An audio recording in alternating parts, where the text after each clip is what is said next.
Hello guys, good morning. कैसे हैं आप सभी? फर्स्ट क्लास हैं या नहीं है, पहले तो ये बताइए। मस्त। देखो आज है क्या, आज से आपकी अवेयरनेस स्टार्ट हो गई। कौन सी अवेयरनेस सर? Banking awareness. तो डिस्कस कर लेते हैं पहले सिलेबस, फिर हम आज एक चैप्टर भी हम इसके पढ़ के जाएंगे। देखिए डेट कितनी है आज? आज है आपकी 1 जून। 1 जून 2026 ये आपकी डेट है। ठीक है, डे आपका फर्स्ट है। और कौन सा दिन है आज? आज है आपका मंडे। बहुत शुभ से भोलेनाथ का शुक्र मनाओ। बहुत अच्छे दिन। आज क्लास स्टार्ट हो रही है आपकी। ठीक है, पेज नंबर आपका 1 है। ठीक है, तो जो चीज़ मैं बोलूँगा नोट कुछ मत करना, क्योंकि इसके आपको प्रिंट नोट्स मिल जाएंगे। ठीक है ना, लेकिन जो चीज़ मैं बोलूँगा उसको ज़रूर समझ लेना। आप उसको समझोगे नहीं तो मज़ा आएगा नहीं। तो मैं आपको पहले कुछ बता देता हूँ इसके बारे में, जिससे आपको पता लग जाएगा अच्छा मुझे इस तरीके से पढ़ना है। ये बताना ज़रूरी है। ठीक है ना, थोड़ा सा मैं वो कर लेता हूँ, आपके नोट्स अच्छे दिखाई दें आपको, इसलिए मैं थोड़ा सा प्रॉपर बनाने की कोशिश करता हूँ नोट्स को। तो कैसा लग रहा है कि बहुत पढ़ना होगा इसमें? कैसे कराएंगे सर आप? करा पाओगे या नहीं करा पाओगे? ऐसा कुछ क्वेश्चन आ रहा है दिमाग में या नहीं आ रहा है? पहले ये बताओ, आ रहा होगा पक्का या नहीं आ रहा है? आ रहा है तो बेस्ट है, नहीं आ रहा है तो वो भी आना चाहिए। डाउट तो आना ही चाहिए ना। जब डाउट आएगा ज़िंदगी में तभी आप आगे बढ़ पाओगे। ठीक है, अब हो गया ना? कॉपी सही दिख रहा है पूरा? चलो, हाँ अब सही है। अब चलते हैं, सबसे पहले हम सिलेबस को डिस्कस करेंगे और सिलेबस में क्या करना है क्या नहीं करना है सुनो। ठीक है, तो पहले एक डाउट आता है। क्या आता है डाउट? देखो सबसे पहले आता है हाउ मैनी पार्ट्स, कितने पार्ट्स ऑफ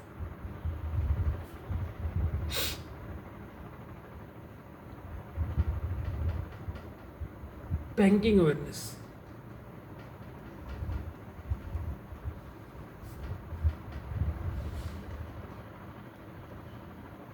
डिवाइडेड। तो बच्चों देखो, पहली बात क्या कह रहा हूँ मैं? पहली बात ये बोल रहा हूँ कि हमारे उसमें बैंकिंग अवेयरनेस कितने भागों में बटी हुई है। ठीक है, तो कितने भागों में हमारी बैंकिंग अवेयरनेस बटी हुई है। सबसे पहले हमें ये सीखना है कि बैंकिंग अवेयरनेस होती क्या है, और बैंकिंग अवेयरनेस में हमारे कितने नंबर के क्वेश्चन आते हैं, कौन से पेपर में किस तरीके से कहाँ पर पूछे जाते हैं। जिसको ये नहीं पता होगा तो वो आगे क्या कर पाएगा सर? कुछ नहीं कर पाएगा, कॉमेडी करेगा और क्या करेगा। ठीक है ना, तो इसको पहले हम लोग सीखेंगे, फिर हम आज की क्लास भी स्टार्ट करेंगे। आज एक चैप्टर तो पढ़ाऊंगा ही पढ़ाऊंगा, टॉपिक बहुत बड़े हैं इसके। ठीक है, तो देखिए बैंकिंग और फाइनेंस अवेयरनेस इसको बोला जाता है। तो इसे बोला क्या जाता है? देखो सबसे पहले बैंकिंग एंड फाइनेंशियल अवेयरनेस,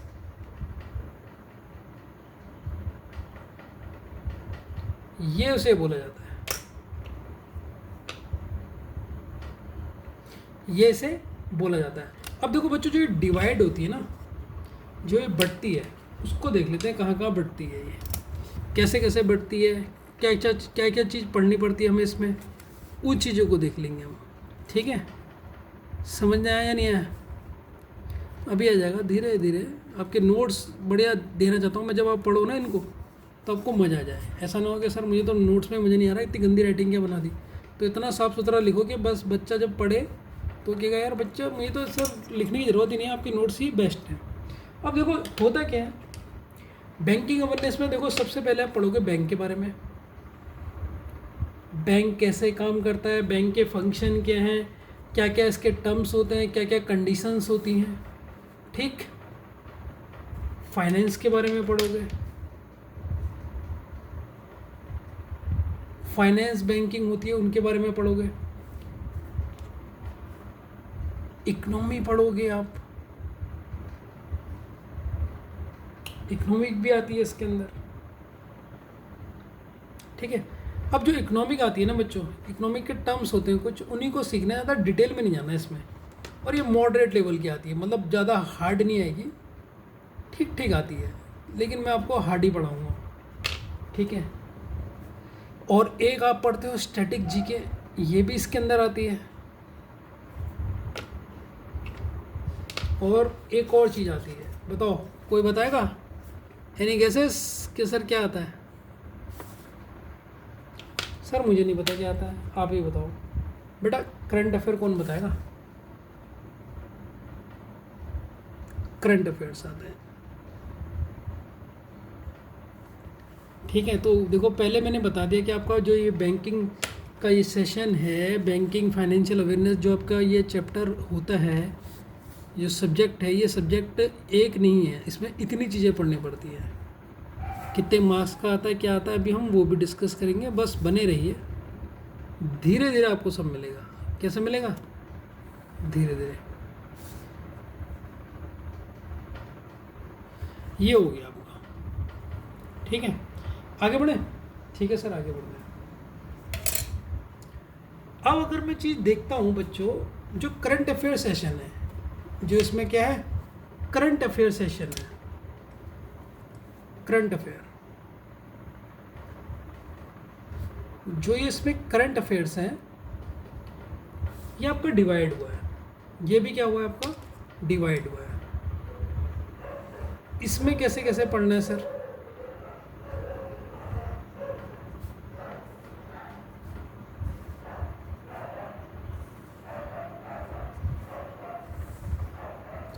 इतनी चीज़ें आपने इसमें पढ़नी है। क्या क्या पढ़नी है सर, ये बता दो।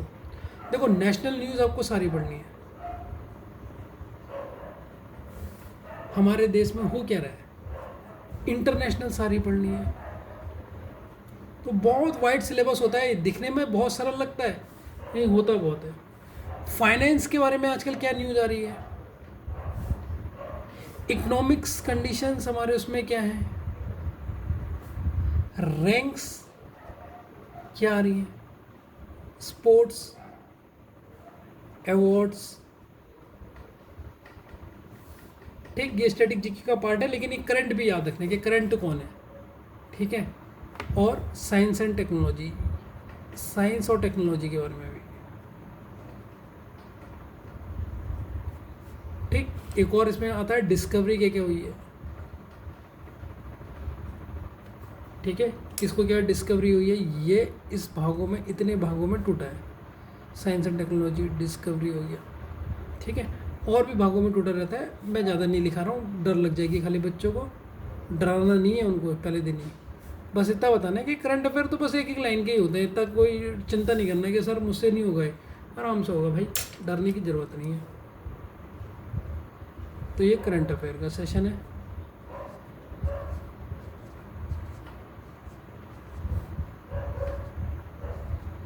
ठीक है। आपको नोट्स इतने प्यारे दूंगा, कहीं कट्टम काट ना हो, भगवान से दुआ करूंगा, और इतने प्यारे नोट दूंगा कि आपको मतलब पढ़ोगे आप बिल्कुल साफ़ सुथरे नोट्स, ठीक है। तो ये आपका मैंने समझाया। अब सर ये तो आपने समझा दिया, क्वेश्चन किससे ज़्यादा आएंगे ये नहीं कह सकते इसमें, नेशनल से आएंगे, इंटरनेशनल में आएंगे, बैंक से आएंगे, फाइनेंस से आएंगे, किससे आएंगे ये हम इसमें नहीं कह सकते, ठीक है। ये बात याद रखना। अब हम थोड़ा एग्ज़ाम का पैटर्न समझ लेते हैं थोड़ा सा, ठीक है। एग्ज़ाम का पैटर्न क्या है इसमें सर, देखो इसको पहले मैं लिख लेता हूँ, फिर आपको तो लिखना है ही नहीं, आपके तो बजे हो गए, मुझे तो समझाने के लिए लिखना पड़ेगा ना। अब ये अगर जब आपको बताऊंगा तभी आपको मज़ा आएगा, आपको मन भी करेगा हाँ यार सर मुझे पढ़ना है ये, अगर नहीं बताऊंगा तो मज़ा ही नहीं आएगा आपको।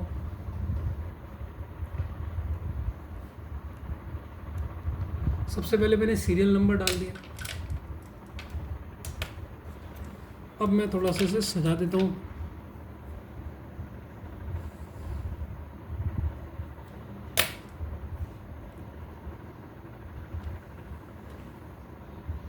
ठीक है।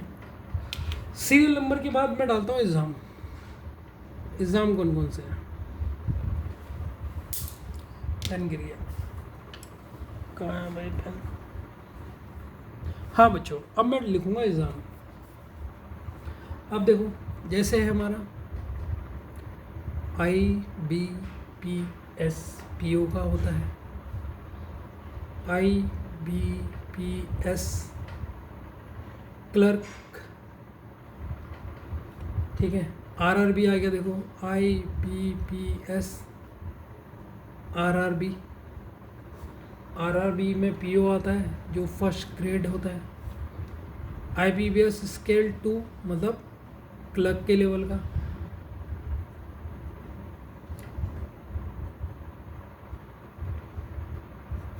ठीक है। IBPS स्केल 3, ठीक।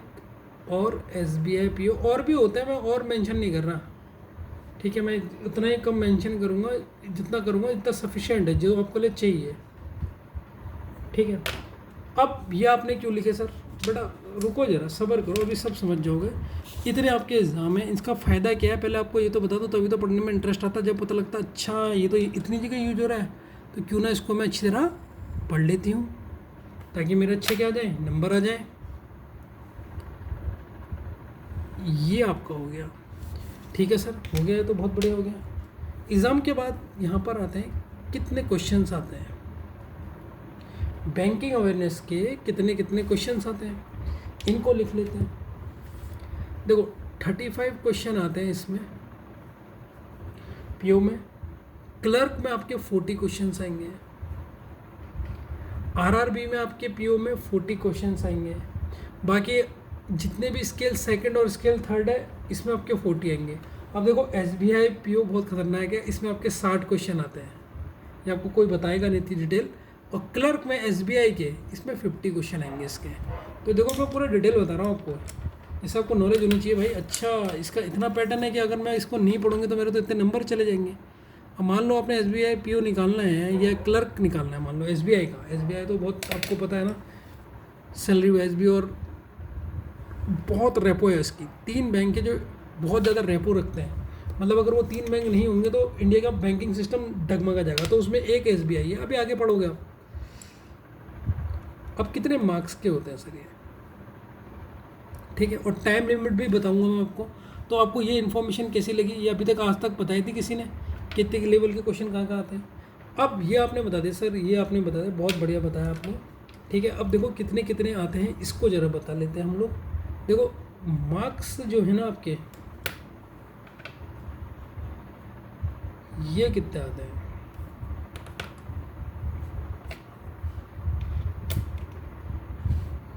ये आते हैं 50 मार्क्स। 35 क्वेश्चन 50 मार्क्स के होंगे इसमें। इसमें हर क्वेश्चन एक एक नंबर का होगा क्लर्क में। इसमें भी 40 एक एक नंबर का, मतलब एक क्वेश्चन।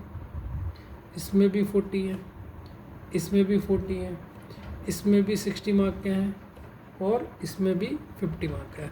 तो केवल एक IBPS PO में हिसाब किताब थोड़ा अलग है। 35 क्वेश्चन 50 मार्क्स के होते हैं, बाकी में हर क्वेश्चन एक एक नंबर का होता है।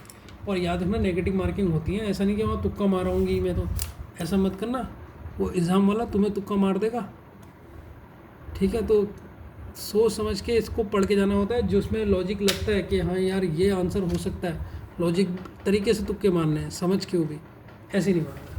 अब सबसे बुरी चीज़ जो इसमें है ना, वो है टाइम।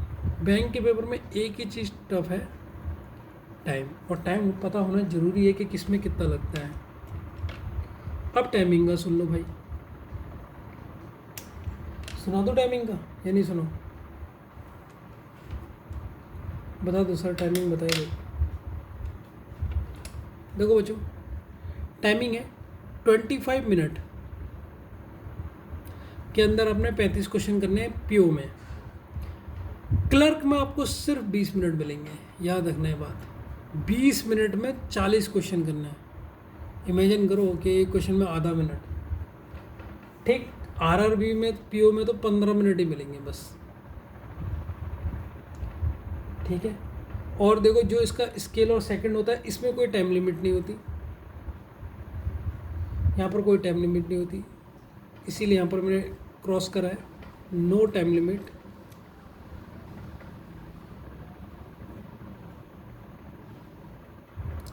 ठीक। PO में आपके क्या होती है 45 मिनट, और क्लर्क में आपकी होती है 35 मिनट। ठीक, तो ये चीज़ मुझे बतानी ज़रूरी थी आपको, क्योंकि कोई बताएगा नहीं, तो मैंने कहा मैं ज़रूर बताऊंगा आपको कि आपको पता होना चाहिए सर कि पेपर में जब मैं दे रही हूँ तो मुझे कितना टाइम लगेगा, मैं वहाँ पर कितने मिनट में इस क्वेश्चन को कर पाऊँगी या नहीं कर पाऊँगी, या आपने अपनी स्पीड देखनी है। आप इसमें भी स्पीड तो पूरे बैंक के पेपर में देखनी पड़ती है दोस्त, ठीक है। तो 15 मिनट मैंने आपको लिए, पहले सबसे पहले ये आपको जजा दिया कि आपने क्या करना है। अब हम चैप्टर की तरफ बढ़ेंगे, सिलेबस के बारे में एक डिस्कस करना है, फिर हम सीधे चैप्टर की तरफ पढ़ेंगे। नई कॉपी हमारी बड़ी प्यारी नई कॉपी है, ये पेज नंबर 2 है इसमें, ठीक है। पेज नंबर 2 इसका हम लिख रहे हैं, पेज नंबर 2 लिख लेते हैं, ठीक है। अब देखो बच्चों, आपने ना एक पेज पूरे सिलेबस के लिए छोड़ना है। क्या कहा मैंने? आपने एक पेज पूरे सिलेबस के लिए छोड़ना है, ठीक है, क्योंकि मैं सिलेबस अपने अकॉर्डिंग करवाऊँगा।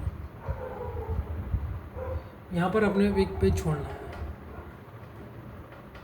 ये पेज छोड़ देना, ठीक है। 2 पेज छोड़ देना, 2, एक ये, एक पन्ना तो ये छोड़ देना। आपने तो छोड़ना नहीं, नोट्स तो मैं दे रहा हूँ आपको, तो आपको ज़रूरत ही नहीं है। लेकिन जब वो लिखूँगा ना इसमें सिलेबस में, यहाँ पर जैसे आज मैं आपका एक चैप्टर पढ़ाऊँगा, तो मैं ऐसे करके हर एक दिन में एक सिलेबस लिखता रहूँगा। जैसे यहाँ पर मैंने लिखा, अरे मच्छर, यहाँ पर मैंने लिखा सीरियल नंबर 1 है, तो आज चैप्टर नेम है, ठीक है। आपने ये खुद भरना है फिर, क्योंकि ये तो मैं इसकी तो आपको प्रिंट दे दूंगा, लेकिन आप जो जो मैं पढ़ाऊंगा वो आज का पहले का तो मैं भर रहा हूँ, जितने नोट्स तक मैं पढ़ा दूँ तब तक तो मैं भर रहा हूँ, बाकी आप लोग भर लेना, ठीक है। तो आज हम चैप्टर क्या पढ़ेंगे? बैंकिंग कोड पढ़ेंगे। मैं पहले इंटरेस्टिंग चीज़ पढ़ाऊँगा, बाद में बोरिंग बैंक पे, सबसे पहले हम बैंक के बारे में पढ़ेंगे, फिर इकोनॉमिक्स भी पढ़ेंगे, बैंकिंग कोड हम पढ़ेंगे, ठीक है ना। और यहाँ पर मैं इसका पेज नंबर भी लिख लूँ, कहाँ से कहाँ तक इसमें कितने पेज लगे, ठीक है। और क्या होता है, आप अपने हिसाब से बना लेना इसे, ठीक है। बस मैंने ये इतना बना दिया, ठीक है। तो सिलेबस के लिए ये एक पूरा पेज छोड़ देना। अब मैं आपको एक चीज़ पूछता हूँ, ठीक है, फिर मैं आपको टॉपिक पढ़ाना स्टार्ट करूँगा। मेरा क्वेश्चन है, बच्चा डायरेक्ट बैंकिंग की करंट अफेयर्स पढ़ नहीं सकता क्या? ठीक है, टॉपिक स्टार्ट एकदम नहीं करवाऊंगा, सबसे पहले मैं कुछ इन्फॉर्मेशन दूंगा, उसके बाद टॉपिक स्टार्ट करवाऊंगा, ठीक है ना। तो डायरेक्ट करवा दो,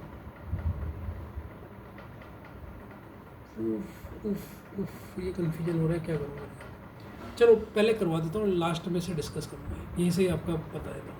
तो हमारा फर्स्ट चैप्टर है, चैप्टर फर्स्ट आज हम स्टार्ट कर रहे हैं, जिसका नाम है क्या?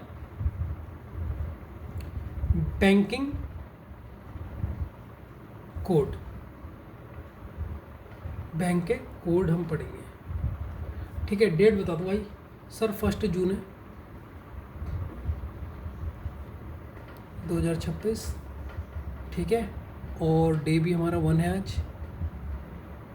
और आज वार क्या है? वार है हमारा मंडे, ठीक है। ये चीज़ हमने एक बार फिर से लिख ली ताकि पता रहे हमने मंडे से क्लास स्टार्ट करी है, पहला दिन है। अब देखो बच्चों, जो मैं बताऊंगा ना, बस ध्यान देना, ध्यान दोगे ना, फिर तो कहोगे यार सर मुझे बस अभी आ गया यार। इससे हमेशा तुम्हें 1-2 क्वेश्चन इससे मिल जाएंगे। तो सबसे पहले मैं सरल चीज़ को पढ़वाऊँगा आपको, ताकि आपको समझना है चीज़ें, फिर हम आगे बढ़ेंगे टफ चीज़ों की तरफ, ठीक है भाई। कोई प्रॉब्लम मेरे ख्याल से तो नहीं होगी, या है? चलो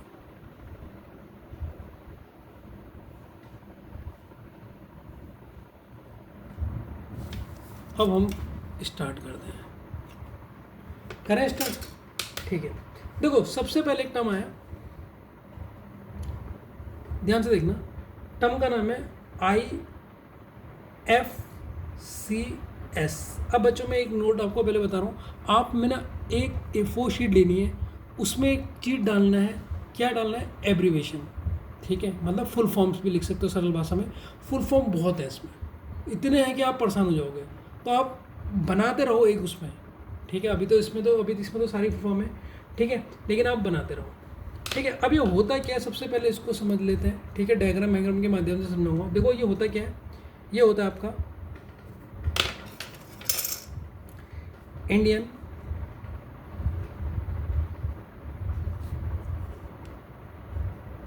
फाइनेंशियल सिस्टम कोड, ये होता है, इसको क्या बोलते हैं हम, इंडियन फाइनेंशियल सिस्टम कोड, इसे बोला जाता है। ठीक है, अब होता क्या है देखो, पहले मैं थ्योरी मुंह से बताता हूँ फिर इसको लिखाऊंगा। जब हम कोई भी बैंक में अपना अकाउंट ओपन करते हैं, जब हम क्या करते हैं, कोई भी बैंक में अपना अकाउंट ओपन करते हैं, हमारी जो ब्रांच होती है, हमारी ब्रांच होती है नहीं होती है, होती है, हर ब्रांच का अपना एक कोड रहता है। ठीक है, हर ब्रांच का क्या रहता है, कोड रहता है, जो उसे कौन देता है, आरबीआई देता है। कौन देता है, आरबीआई देता है। तो ये बैंकिंग कोड कौन देता है, आरबीआई देता है। ठीक है, अब देखो ये तो मैंने ओरली बताया, लेकिन सर आप ना मुझे एक काम करो ना, एक बिल्कुल ऐसा समझाओ कि मतलब मुझे लिखना भी ना पड़े और मेरे दिमाग में आ जाए। तो कब आता है दिमाग में, जब आप ड्राइंग से सीखते हो। देखो बच्चों, मैं यहाँ पर एक ड्राइंग बनाऊंगा, बस ड्राइंग से सिखाऊंगा सब कुछ, आप बस बने रहो, स्लो चलेंगे, मस्त पढ़ेंगे। ये है आपका बैंक। ठीक है, ध्यान से देखना बस, ये आपका बैंक है, मैंने एक ऐसी बिल्डिंग बना दी, ये बैंक है, और ये आप हो खतरनाक, ये देखो कितने खतरनाक लग रहे हो आप, ये आप हो, लो स्माइलिंग फेस, ये बैंक में, ये आप गए बैंक में गए आप, ये आप कहाँ गए, बैंक में गए। ठीक है, तो जब भी कोई बैंक है अपना अकाउंट ओपन कराता है, तो आप क्या गए, अकाउंट ओपन कराने गए।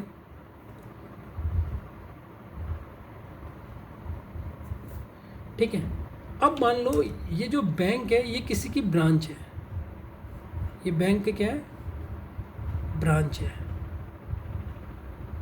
मान लो ये एसबीआई की ब्रांच है, अपने मन में मान लो एसबीआई ब्रांच है, ये एसबीआई का मेन में नहीं गए आप, ब्रांच में गए, क्या अकाउंट ओपन करना है, अकाउंट ओपन करने के लिए गए आप। पूरी कहानी समझ में आ रही है या नहीं आ रही, पहले बताओ, बट डायग्राम देखना है आपने, क्वेश्चन को समझेंगे। ये बैंक की ब्रांच है एसबीआई की, इसमें आप अपना अकाउंट ओपन करने गए, ठीक हो गया। ठीक है, तो इस ब्रांच का मैंने क्या कहा, अब जो ये ब्रांच है, इस ब्रांच का कोड होता है। आप कभी भी फॉर्म भरते हो, देखो ब्रांच कोड भरते हो नहीं भरते हो, तो इस ब्रांच का क्या होगा, कोड होगा। अब हमेशा याद रखना, ये कोड कौन देगा, ये कोड आरबीआई देती है, आरबीआई देती है।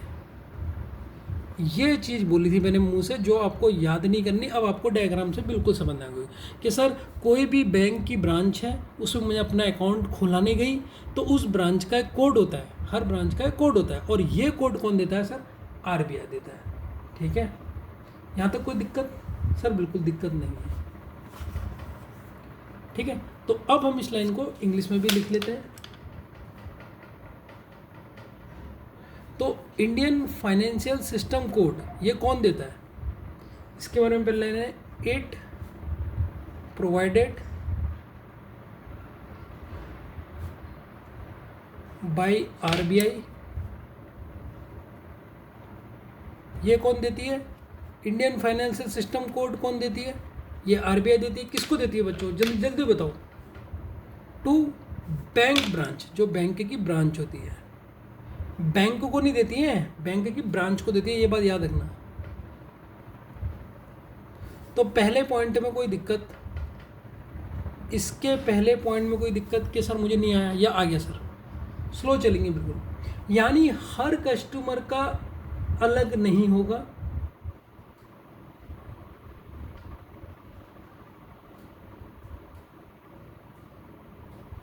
ठीक है, अब ये ब्रांच कोड होता क्या सर, इसको भी देख लेते हैं। सेकंड पॉइंट, ये 11 डिजिट का कोड होता है। ठीक है, इट इज 11 डिजिट कोड। तो कितने कोड होते हैं इसमें? आईएफएससी में इंडियन फाइनेंशियल सिस्टम कोड जो है उसमें कितने होते हैं? 11 होते हैं। अच्छा, इसका यूज कहाँ पर होता है सर? इसका इस्तेमाल होता है कहीं? होता है भाई।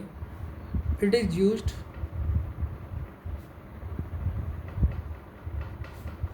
For fund transfer. जब आप फंड को ट्रांसफर करते हैं,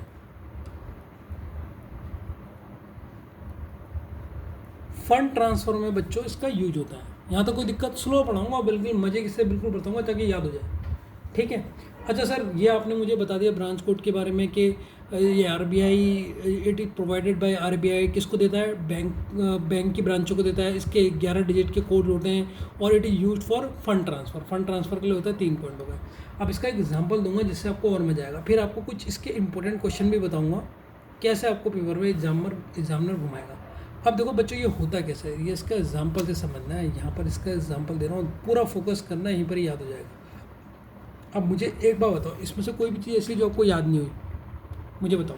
तो IFSC की फुल फॉर्म पहले बताओ क्या है? Indian financial system code. देखो SC मतलब यहाँ पर सिस्टम कोड, ये फाइनेंशियल है, ये इंडियन है, याद हो गया। ये RBI देती है किसको? बैंक की ब्रांचों को देती है। 11 डिजिट का कोड होता है और इसका यूज किस लिए होता है? जब आप फंड को ट्रांसफ़र करते हो। फंड ट्रांसफ़र मतलब क्या होता है? पैसे को इधर से उधर जब भेजते हो उसके लिए। ठीक है। अब एक देखो इसका एग्जांपल दे रहा हूँ, उसको ध्यान से समझना। जैसे मैंने यहाँ पर लिखा SBIN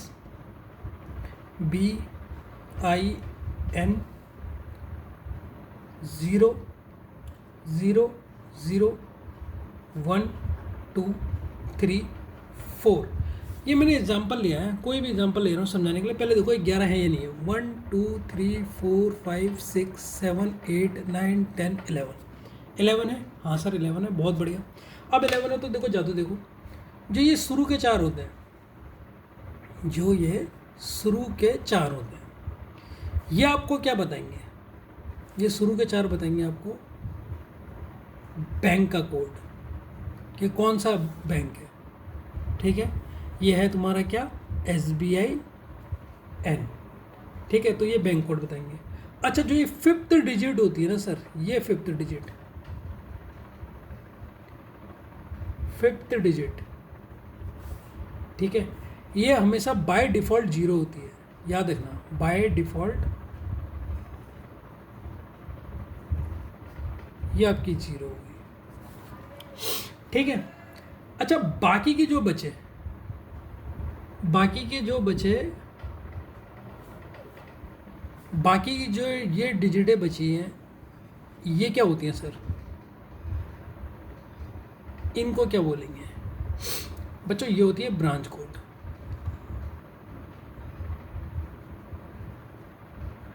समझना है? अब आप एक काम करना, आपके पास वो होगी SBI की डायरी होगी, कोई भी होगी, उसमें देख लेना एक बार, किसी की भी देख लेना, जरूरी नहीं कि SBI की। तो देखो मैं इसको इस बार लिख देता हूँ, अगर आपको यहाँ पर दिक्कत है तो अब आपको समझ आ जाएगा। फर्स्ट 4 क्या बताती हैं? फर्स्ट 4 डिजिट आपको क्या बताती हैं? ठीक। लास्ट 6 डिजिट क्या बताती हैं? जो लास्ट 6 डिजिट क्या बताती हैं? सेंटर की डिजिट क्या बताती है? ये चीज़ तो पढ़ाई मैंने। तो देखो सर, शुरू की डिजिट तो बताती है बैंक का कोड, और ये 4 होते हैं कि कौन सा बैंक का कोड है, और ब्रांच का कोड कौन बताता है? वो लास्ट की बताती है।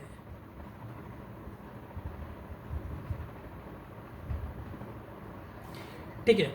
और सेंटर डिजिट कौन सी होती है सर? सेंटर डिजिट होती है 5th डिजिट,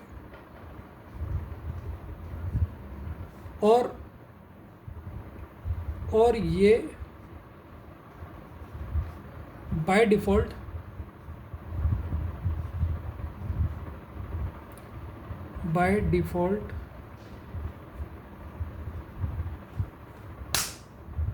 जीरो होती है। क्या होती है? बाय डिफ़ॉल्ट ये 0 ही होती है। यहाँ तक कोई डाउट बच्चों? कोई है तो मुझे बताओ। ये बाय डिफ़ॉल्ट क्या होती है? 0 होती है। अब ना एक क्वेश्चन पूछूंगा मैं आपसे,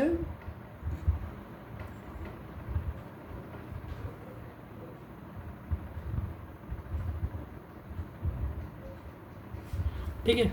अब एक क्वेश्चन है, अब देखो और नॉलेज दूंगा, ये तो पेपर के हिसाब से नॉलेज मिल गई है, अब एक एक्स्ट्रा नॉलेज दूंगा जो पेपर में आपसे घुमा के पूछेगा, ठीक है ना। उसको देखो, कल चीज़ में सब लिख लूँगा, आज लिखने में बहुत टाइम लग रहा है, कल लिख लूँगा फिर समझा दूँगा, ठीक है। अभी ये लिखने में बहुत टाइम लग रहा है यार, मेरे पास टाइम भी नहीं हो रहा ना, लेकिन कल मैं पहले लिख लूँगा, ठीक है। कोई दिक्कत तो नहीं है पहले लिखने में, फिर केवल समझाना रहेगा, एक रफ कॉपी में भी समझा दूँगा या वैसे भी समझा दूँगा। मेरा क्वेश्चन ये है, ठीक है, ये आपकी एक फ्रेंड है, डायग्राम से समझना है सब, ठीक है। ये आपकी फ्रेंड है, ठीक है, ठीक है।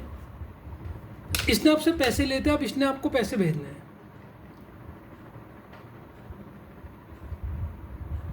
ठीक है। इस फ्रेंड ने आपको पैसे भेजने हैं, मनी सेंड करना है,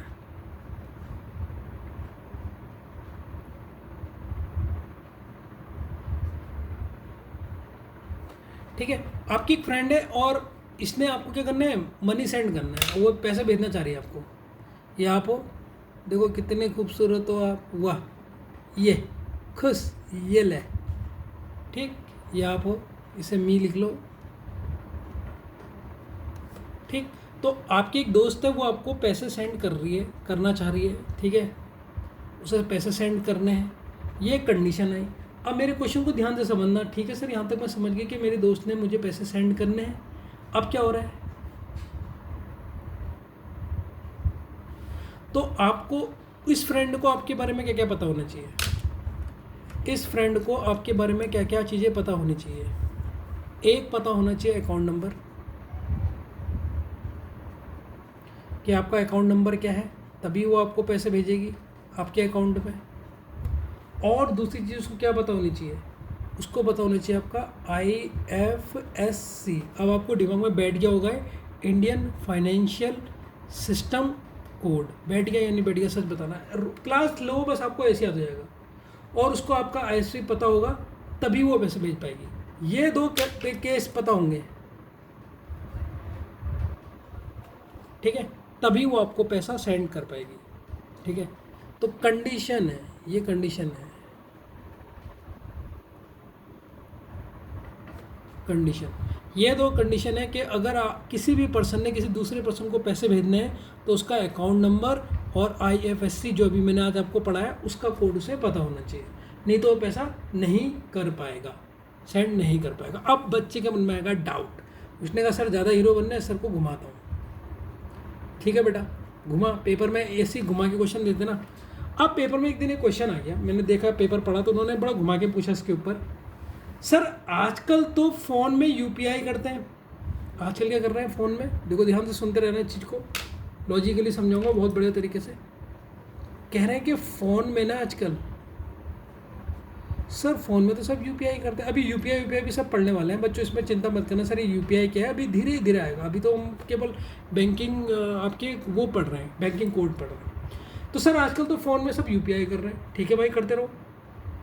किसी का मोबाइल नंबर लेते हो और पैसे सेंड करते हैं, तो UPI कैसे करते हैं सर? UPI आप आजकल कैसे कर रहे हैं लोग सर?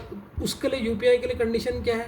UPI के लिए सर कंडीशन है, क्या कंडीशन है बताओ सर? एक तो उसका मोबाइल नंबर पता होना चाहिए, जिस पर्सन को भेज रहे हो उसका मोबाइल नंबर लिखो। ये आप क्या करोगे, मोबाइल नंबर लेते हो और पैसे सेंड कर देते हो, मनी सेंड, ठीक, और पैसे भेज देते हैं। अब यहाँ पर बच्चे के दिमाग में एक क्वेश्चन आया, यहाँ पर एक क्वेश्चन आया एराइज, ये बच्चा है कोई, ये चाइल्ड है कोई, इसके दिमाग में क्वेश्चन आया, पूरी मैं आपको ये ना पूरी बैंकिंग अवेयरनेस ना डायग्राम से बता दूंगा, और पूरा यूट्यूब सर्च मान लो, कहीं भी सर्च मान लो, किसी ने ऐसा पढ़ाया तो पढ़ाना छोड़ दूंगा, ठीक है, क्योंकि मैं नहीं चाहता आप थ्योरी के चक्कर में पढ़ो, बस आप समझ लो, वहाँ समझ लोगे, क्वेश्चन ऐसे ही लिख लोगे। अब देखो ये लाइन बिल्कुल समझ नहीं आएगी, वीडियो देख के समझ नहीं आएगी, नोट से समझ नहीं आएगी। देखो आजकल लोग क्या कर रहे हैं, फ़ोन में यूपीआई कर देते हैं। तो यूपीआई के लिए क्या कर रहे हो, केवल एक मोबाइल नंबर ले रहे हैं और पैसा क्या कर रहे हैं, सेंड कर दे रहे हैं। इस वाले डंडे को हटा दो और यूपीआई नंबर लेके मनी सेंड कर दे रहे हैं डायरेक्ट। अब आपके दिमाग में क्वेश्चन आया, क्वेश्चन क्या है बता, बट सर उसमें तो यूएफसी और अकाउंट नंबर तो डाला ही नहीं। आपके मन में क्वेश्चन आया, क्या क्वेश्चन आया, sir IFSC and account number तो डाला ही नहीं। ये आपके मन में क्वेश्चन आ गया और आना चाहिए भी कि यार ये कैसे हो गया सर, कि ये दो चीज़ें तो डाली ही नहीं उस पर्सन ने।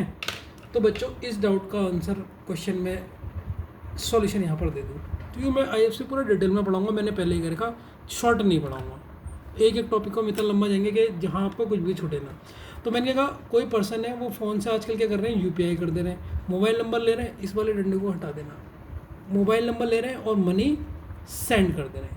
और मनी सेंड करने के बाद ना एक बच्चे के मन में ना ये देख के एक डाउट आया, चाइल्ड है, इसके मन में एक डाउट आया, उसके मन में एक क्वेश्चन आया कि सर यूएफसी जो बोल रहा हूँ IFSC एंड अकाउंट नंबर तो डाला ही नहीं उसने सिर्फ मोबाइल नंबर मांगा और पैसे सेंड कर दिए, तो डाला ही नहीं। तो याद रखना बच्चों, क्या है इसका कारण, इसका रीज़न है बच्चों जो आपको पता होना चाहिए। ये क्वेश्चन आया आपके पेपर में, मोबाइल में ऑलरेडी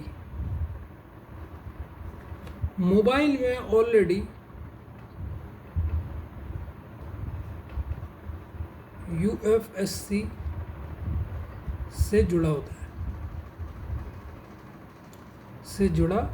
है, ठीक है। मान लो आपने एक ऐप इंस्टॉल करा, आपने कहा मैं गूगल पे इंस्टॉल करती हूँ, फ़ोन पे कुछ भी करा, जब आप उसे इंस्टॉल करते हो ना तो उसमें आप ये अकाउंट नंबर पहले से डाल देते हो, तो आपके मोबाइल में ऑलरेडी ऐड हो जाता है, UFSC कोड ऑलरेडी ऐड हो जाता है। समझ में आया नहीं आया? तो इसीलिए उसे दोबारा डालने की बार बार डालने का चक्कर ही नहीं है। बट अगर आप यूपीआई वाला नहीं कर रहे हैं, अगर आपने ये तो यूपीआई कर रहे हो तो आपको डालने की ज़रूरत नहीं, लेकिन अगर आप यूपीआई का नहीं कर रहे हैं, फ़ोन पे गूगल पे, अब आपका अकाउंट नंबर और IFSC कोड डालना पड़ेगा। अगर आप ये नहीं कर रहे फिर आपको डालना पड़ेगा।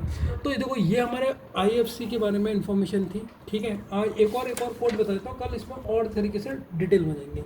दूसरा भी आज मैं बता देता हूँ, कल दूसरी क्लास लेंगे, ठीक है ना। 37 मिनट हो गए, कल मैं नोट लिख लूँगा क्योंकि ज़्यादा करा दूँ ताकि मैं,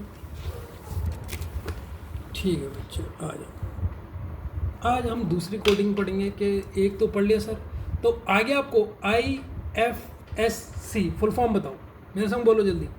sir Indian finance system code, कितने सिस्टम कोड होते हैं? 11। शुरू के 4 क्या बताते हैं? जल्दी बताओ सर। बैंक कोड 5वां नंबर सर 0 होता है डिफ़ॉल्ट, बाकी के 6 नंबर क्या बताते हैं सर? ब्रांच कोड बताते हैं। यार तो ये तो सब आ गया, बड़ा होशियार हो तुम, ठीक है। अब हम पढ़ेंगे MICR फुल फॉर्म। बहुत है, मैंने कह रहा हूँ फुल फॉर्म के लिए पहले दिन से बोल रहा हूँ, बना लेना पन्ना। इसकी फुल फॉर्म देख लो भाई क्या होती है, लिख लेता हूँ यहाँ पे, फिर इसको समझा देता हूँ आज। मैग्नेटिक इंक कैरेक्टर रिकॉग्नाइजेशन, ठीक है। तो क्या होती है? मैग्नेटिक इंक कैरेक्टर रिकॉग्नाइजेशन, ठीक है। अब इसके बारे में पढ़ लेते हैं, सरल है, इसके बारे में तो सदर नहीं होगा। It is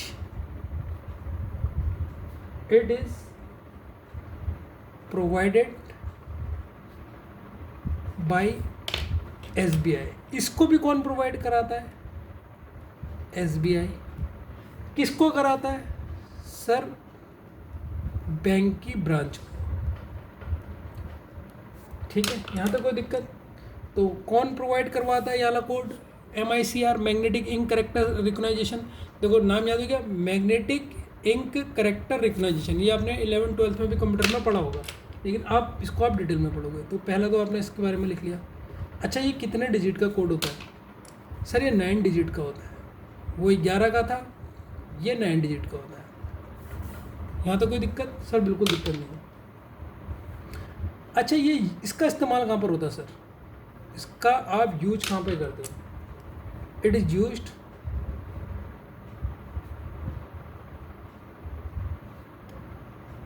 for check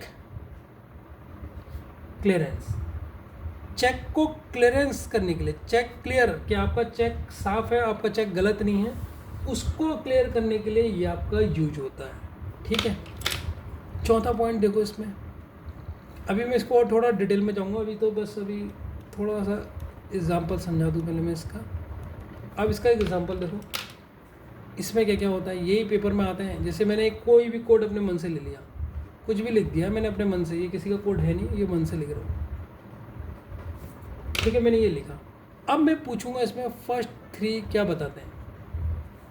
sir first 3 बताते हैं सिटी का कोड।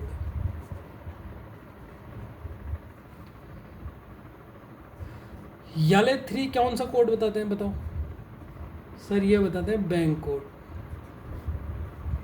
तो कौन सी सिटी का कोड है, बैंक कोड है, और लास्ट का 3, उसमें लास्ट के 6 थे और इसमें लास्ट के 3 है, ये बताते हैं ब्रांच कोड। ये अपने दिमाग में बैठा लेना। क्वेश्चन आ जाएगा MICR के मिडिल के 3 के टर्म क्या बताते हैं।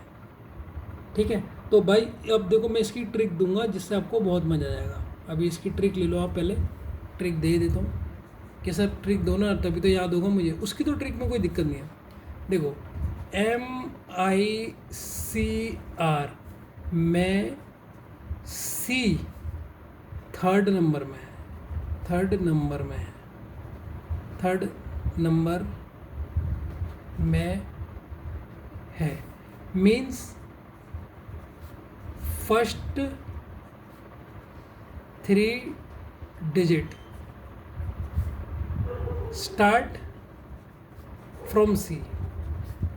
तो देखो पहला वाला तो मैंने ऐसे याद करवा दिया।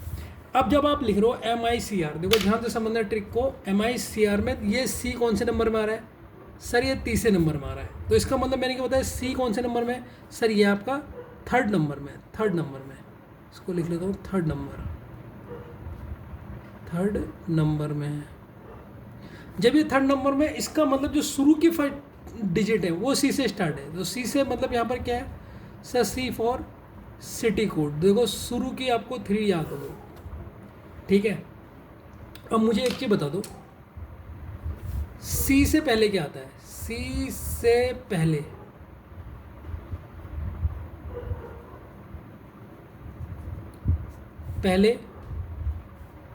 क्या आता है,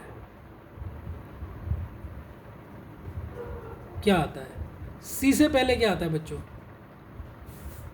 सर C से पहले आता है B, और B से पहले, और B से पहले, E से पहले क्या आता है, पूरी ट्रिक से याद करवा दूंगा आपको मैं। सर B से पहले आता है A, तो मैंने क्या कहा, C से पहले क्या आता है, आपने कहा सर B, और B से पहले क्या आता है, A आता है। तो इसका मतलब C वाले के बाद आपके पास है दूसरा ऑप्शन। तो दूसरे में क्या बताएगा, BA कौन सी किसकी इसमें स्पेलिंग में आता है, सर ये आता है बैंक में। बैंक में B आता है ना, तो ये होगा दूसरी की 3 डिजिट बताती है बैंक कोड। तो ये देखो दूसरा वाला भी याद करवा दिया। ट्रिक समझ आई या नहीं। अब बैंक के बाद क्या बचता है, सर एक B बचा लास्ट में, बस उससे ब्रांच कोड है। तीसरा तो आप समझ जाओगे, पहले में भी ब्रांच कोड था और अभी भी ब्रांच कोड है। तो ट्रिक कैसी लगी बच्चों, ट्रिक में मज़ा आया या नहीं आया। ठीक है, मुझे वीडियो के रिव्यू पक्के चाहिए आज आपसे। ठीक है, रोज़ आपको बेहतरीन क्लास मिलेगी। ठीक है, और ये मुझे बताना आपको कैसे लगा, बताओ। ठीक है बच्चों, तो देखो आज हमने तो 2 कोडिंग पढ़ ली है, लेकिन अभी इसका एक एक्सप्लेनेशन बाकी है, उसका एक्सप्लेनेशन देता हूँ। ठीक है, एक्सप्लेनेशन देता हूँ आपको बहुत बेहतरीन डायग्राम से समझ के, जिससे आपको दोनों याद रह जाएंगे, MICR, ठीक है, कोडिंग। इसके एक्सप्लेनेशन देख लो, मज़ा नहीं आ गया तब कह दो ना कि सर मज़ा आया या नहीं आया। डायग्राम से समझना, बस जैसे मैंने पहले डायग्राम बताया ना, पूरी चीज़ ऐसी बताऊंगा, क्योंकि मैंने जब देखा मैंने कहा ये इतनी खतरनाक लैंग्वेज लिखी है किताब में, मेरे को तो समझना कि बच्चे के दिमाग में क्या डालूँ। मैंने कहा बच्चा तो वहाँ पर क्वेश्चन आएगा घूम जाएगा, लेकिन उसे डायग्राम समझना आ गया ना, वो नहीं घूमेगा। क्या, वो नहीं घूमेगा। बच्चों देखो ये बैंक है, ध्यान से समझना। ये मैंने एक बिल्डिंग बनाई, इसे मैंने बैंक मान लिया, ये बैंक है बच्चों। चलो इसका दरवाज़ा भी बना देता हूँ आपके लिए, ये बैंक हो गया। ध्यान से समझना, ये आप हो, वाह क्या बात है, बिल्कुल छिपड़, ये आप हो। ठीक है, अब ध्यान से समझना, आपके हाथ में एक चेक है, आपके पास एक चेक है, आप बैंक में गए हो ये चेक लेके। कहानी को पूरा ध्यान से समझना। आप ये चेक लेके कहाँ जा रहे हो, धुंधला तो नहीं दिख रहा है। ये चेक लेके आप कहाँ जा रहे हो, सर आप ये जा रहे हो बैंक में जमा करने के लिए। यहाँ तक कहानी समझना है। ठीक है, जब आप किसी को कोई चेक देते हो, चेक देने के बाद जब वो चेक पास किया जाता है, ठीक है, जब वो पास किया जाता है, तो जब आप ये चेक को जाओगे यहाँ पर, बैंक वाले इसको, इस चेक को क्या करेंगे, चेक को पास करते हैं। अब चेक को जब बैंक वाले पास करेंगे, ध्यान से समझना, जब चेक को बैंक वाले पास करेंगे, क्या करेंगे, पास करेंगे, तो वो चेक वाले वो क्या देखेंगे, बैंक चेक। ये चेक मतलब देखना हो वाला चेक नहीं है, वो पैसा वाला चेक, मतलब जज करेगा। ठीक है, bank check your account information, account information check करेगा आपकी। और क्या चेक करेगा,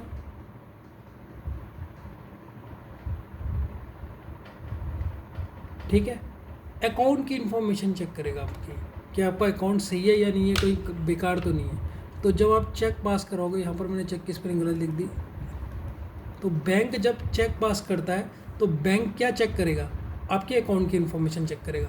ठीक है, अब ये अकाउंट की इन्फॉर्मेशन को कौन देखेगा, बैंक देखेगा क्या, बैंक के पास इतना टाइम है नहीं। ठीक है, तो ये देखेगा, ये देखेगा। बताओ क्या है, बताओ बच्चों कौन है, यह है कंप्यूटर। तो computer check your details, computer check करेगा, अब कोई पर्सन नहीं चेक करता। ठीक है, अब कोई पर्सन नहीं चेक करता। ठीक है, अब सर ये कंप्यूटर को कैसे पता लगेगा कि ये डिटेल सही है नहीं है, आपका जो चेक है ना, ये कंप्यूटर इस चेक को देखेगा।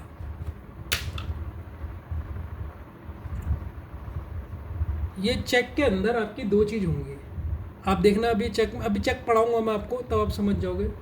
एक जो अभी हमने पढ़ा IFSC कोड और MICR कोड, ये दोनों कोड इस चेक में लिखे होते हैं, ये दोनों कोड इस चेक में लिखे रहते हैं। कंप्यूटर इस चेक को देखेगा, कंप्यूटर इस चेक को ऑटोमेटिक चेक करेगा। ठीक है, यहाँ तक कोई दिक्कत। और कंप्यूटर क्या करेगा, इनको रीड करेगा, ये IFSC कोड को और MIC कोड को क्या करेगा, रीड करेगा।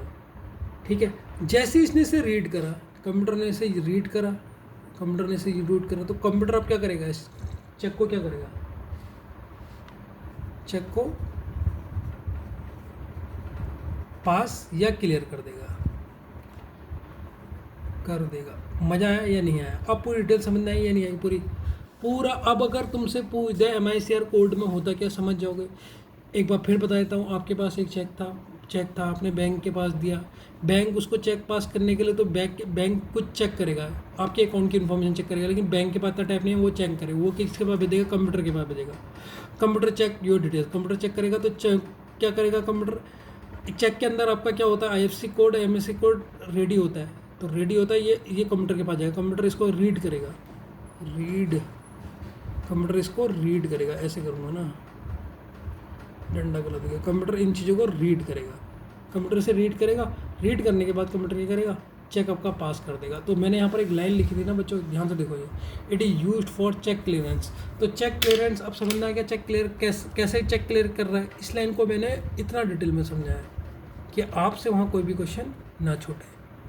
ठीक है, मज़ा आया या नहीं आया, पहले तो इतना बताओ। तो आज की क्लास हम यहाँ ख़त्म करते हैं बच्चों, कल मैं नोट्स लिख लूँगा जिससे ज़्यादा पढ़ा सकूँ, आज लिखने में बहुत टाइम लग रहा है। ठीक है, bye. Have a nice day. और प्लीज़ मैसेज कीजिएगा हर क्लास के बाद कैसी लगी क्लास।